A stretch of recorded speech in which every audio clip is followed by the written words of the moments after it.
ሰላም ሰላም የኢትዮ አካዳሚ ቤተሰቦች እንዴት ናችሁ? በያላችሁበት ሰላማችሁ ይብዛ።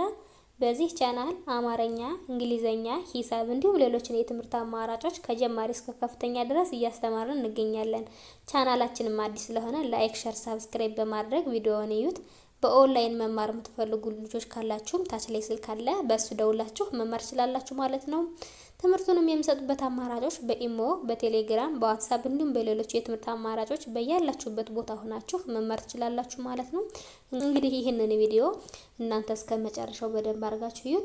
ይህንን ቪዲዮ እስከ መጨረሻው ድረስ በደንብ አድርጋችሁ እናንተ ካያችሁት በቶሎ መለወጥ ትችላላችሁ ማለት ነው። መጻፍ መቻል ካለን በቶሎ መጻፍ ይችላል ማለት ነው። ማንበብ መቻል ካለን በቶሎ ማንበብ ይችላል ማለት ነው። እንግዲህ በዛሬው ቪዲዮአችን ይዤላችሁ የመጣው አማርኛ በቀ ቤተሰብ ቃላትን ምስረታ የሚል ይዤላችሁ መጥቻለሁ። እሱንም አንድ ባንድ አሳያችኋለሁ። ከኔ ጋር ቆዩ። እንግዲህ ከቀስ ከቆባሉት በእነዚህ በሰባቱም ድምጾች ቃላትን ሶስት ቃላትን መስርቼላችኋለሁ ማለት ነው።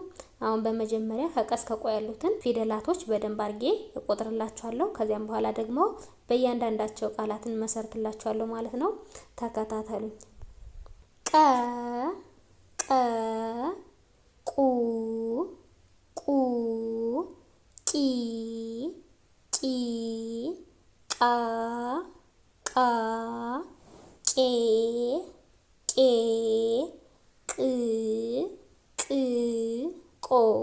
ቆ እንላለን ማለት ነው። እንግዲህ እነዚህን ፊደላቶች አሁን ደግሞ ከታች ወደ ላይ እቆጥርላችኋለሁ ማለት ነው። ቆ ቅ ቄ ቃ ቂ ቁ ቀ እንላለን ማለት ነው። እንግዲህ በእነዚህ ከቀስ ከቆ ባሉት በሰባቱም ድምጾች ሶስት ቃላትን መስርቼላችኋለሁ ማለት ነው። እንግዲህ እነሱንም እስኪ እንያቸው። እንግዲህ በመጀመሪያ በቀ ወይም ደግሞ በመጀመሪያዋ ድምጽ የተመሰረቱትን ቃላቶች እናያቸዋለን ማለት ነው። እንግዲህ ቀ ማለት ደግሞ የትኛዋ ናት? ይችኛዋ ናት ማለት ነው። እንግዲህ የመጀመሪያዋ ፊደል ናት ማለት ነው። እንግዲህ በእሷ የተመሰረቱት ቃላቶች ደግሞ እነዚህኞቹ ናቸው ማለት ነው። ስለዚህ እነዚህንም አሳያችኋለሁ ማለት ነው። ቀረ ይላል ማለት ነው። እንግዲህ እዚህ ጋር ቀ የቀ ቤተሰብ የመጀመሪያዋ ናት ካልን ወይም ደግሞ ይችኛዋ ናት ካልን ረ የረ ቤተሰብ የመጀመሪያዋ ናት። ስለዚህ ሁሎችም የመጀመሪያ ድምጾች ናቸው ማለት ነው። ስለዚህ ቀረ የሚል ቃል መስርተውልናል ማለት ነው። እንግዲህ እዚህ ጋር የምታዩት ምንድነው? ባለ ሁለት ወይም ደግሞ ባለ ሁለት ፊደል ቃላት ነው ማለት ነው። ቀጣይ ደግሞ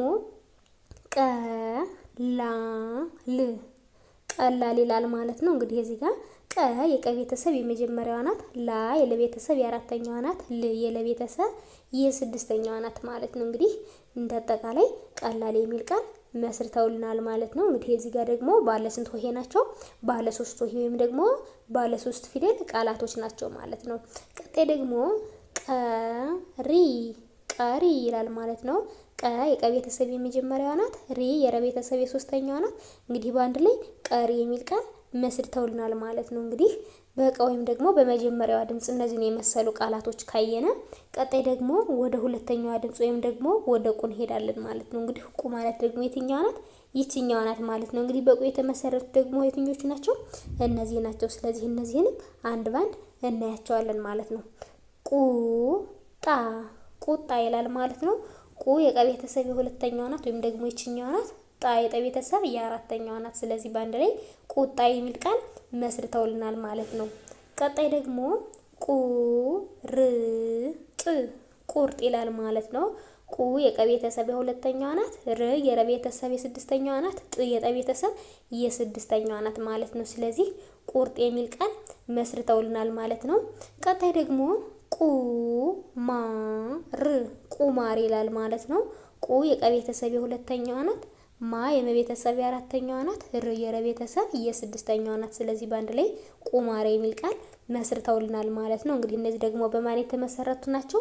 በቁ ወይም ደግሞ በሁለተኛዋ ድምጽ የተመሰረቱ ናቸው ማለት ነው። እንግዲህ ቀጣይ ደግሞ ወደ ቂ ወይም ደግሞ ወደ ሶስተኛዋ ድምጽ እንሄዳለን።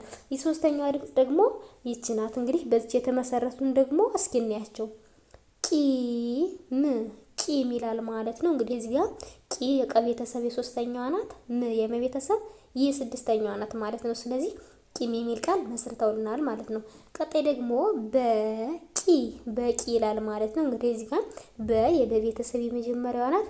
ቂ የቀ ቤተሰብ የሶስተኛዋ ናት ወይም ደግሞ ይችኛዋ ናት ማለት ነው። ስለዚህ በአንድ ላይ በቂ የሚል ቃል መስርተውልናል ማለት ነው። ቀጣይ ደግሞ ቂመኛ ይላል ማለት ነው። ቂ የቀ ቤተሰብ የሶስተኛዋ ናት።